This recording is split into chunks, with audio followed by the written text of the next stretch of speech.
Hi, this is Julian for Production Expert. I've got a copy of Inspirata, which is a really interesting convolution-based reverb from Inspired Acoustics that's not like any convolution-based reverb you've used before. Here's a piano, and it is very dry. And just to show you what I mean, here in this church, which is pretty reverberant, we'll just knock it out bypass and listen.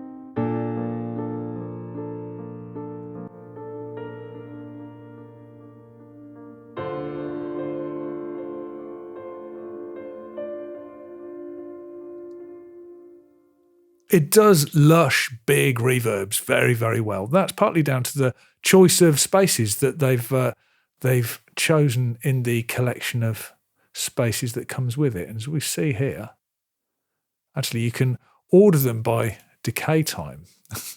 And here, if we hover over them, it shows you what the decay time is. We've got anything from nice short rooms, not many of them. If we go to the other end, got some absolutely enormous reverbs. But there's things in between. It is largely based around venues, venue spaces, rather than, strictly speaking, post-friendly domestic spaces or stuff. But they do exist. Let's have a quick listen to this bedroom, for example.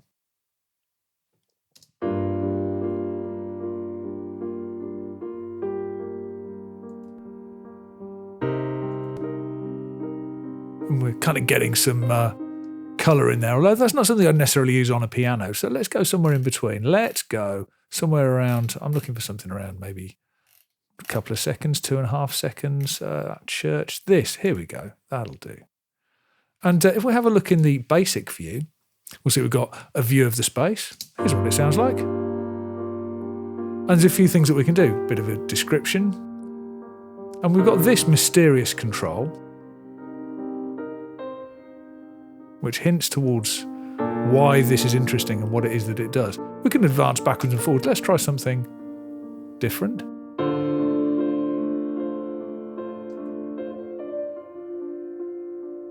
Very famous venue there, which sounds pretty special. Okay, so, and what we've got is we've got some basic controls over here. There's some stuff you'll recognise and some stuff that might be new.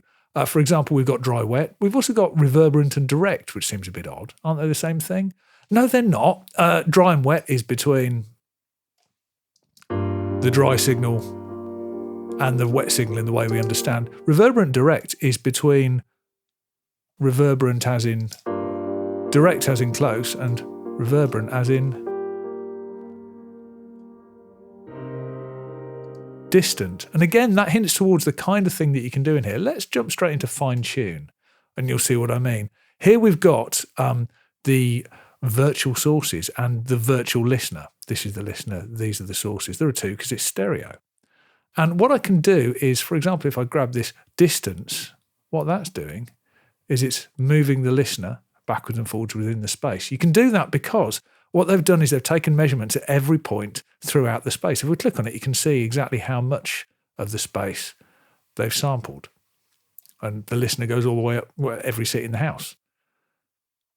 And you can also position the sources. We'll come back to that. But to hear the kind of thing that's happening there.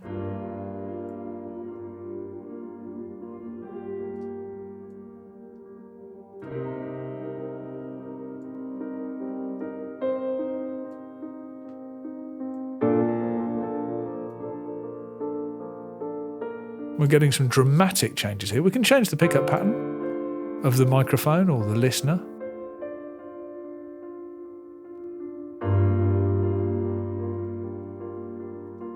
And there are other controls which we can access. A couple of things like clarity, for example. Clarity is an interesting one because what it does is it approaches it in the way that an acoustician would. And if you want to improve clarity of, say, a speaker at a lectern, acoustically, what you do is you place reflectors very close to that lectern. And you'll hear they introduce colour in the way that introducing a reflective surface close to the source would. There's way too much to cover in detail here, but With a single stereo source, I'm just using this as an insert, that's the kind of thing you get. You've got some presets, and if we want to jump around quickly, there is no piano category, but let's go for guitar, actually, and we'll just go. We've got an insert and a send instance for either. In front of the stage, here we go, insert effects. And we have a different space and a different setup, and things should be good out of the box. Let's start in bypass.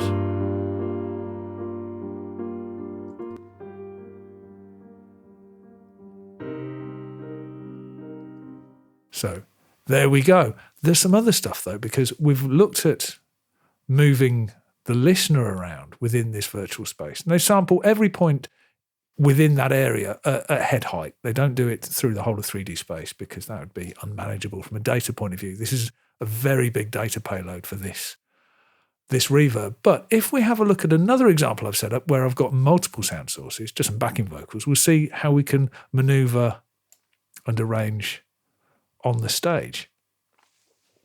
Here I am in a session with 4 backing vocals, and I've got an instance of Inspirata on a bus in this case.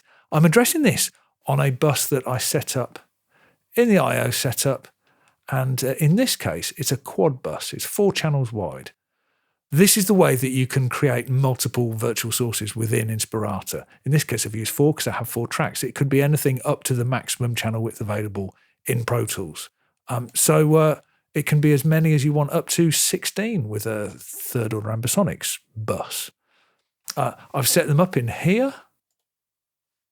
So I have 4 input channels and 4 sound sources. And by doing that, I can locate them. I'm addressing each one via an individual bus. So each one of these is discrete. So in that case, if I hit play,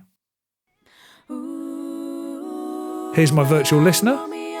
If we come back over into basic view and I pull up to 100% wet, then we should be able to hear some quite dramatic differences. And by moving the listener, there's that listener, there's that source, there's that vocalist.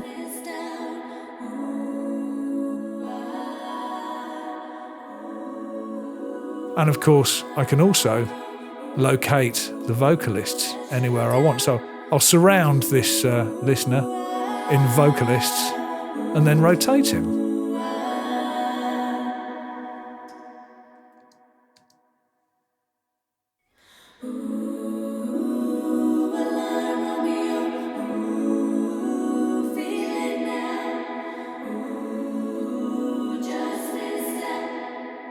So that's kind of hinting towards some of the stuff that you can do in this extremely deep plugin. It's kind of a virtual environment. It's convolution, so it's incredibly realistic for the spaces that you have. If you haven't got the space that you want, then they are going to add to the catalogue over time. They've started with big, impressive spaces. Personally, I'd like to see more smaller spaces, although there's already quite a few in here. And if we go to the smaller end of things, things do get quite short and quite manageable. However, Inspirata, interesting, very interesting, heavy-duty hit on your computer resources, which is the downside of this. So I'd say that if you're using this in a very specific way with to recreate real acoustics, great. If you're using it as a utility reverb, to be honest, it's probably not the right tool. But if you need a specific space and you want absolute control over where the listener is and where the players are within that virtual space, then this offers a solution.